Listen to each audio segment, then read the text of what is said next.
Pero si hay una política pública, si hay un bien público que es determinante, que es una condición necesaria para el desarrollo de una nación, es la seguridad. No existe en la historia de la humanidad una nación que se haya podido desarrollar sin seguridad.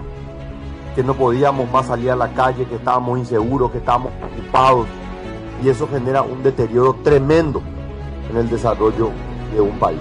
Este entrenamiento que recibieron, este equipamiento que están recibiendo el día de hoy, sea la herramienta para que millones de uruguayos se sientan seguros, que salgan a la noche, que salgan a la mañana a trabajar, que vayan a estudiar, que va a haber una Policía Nacional que les va a estar cuidando a aquellos que quieren cumplir la ley y que van a ir atrás a aquellos que toman la errónea decisión de ir por fuera de la ley. Muchísimas gracias, muchísimas felicidades.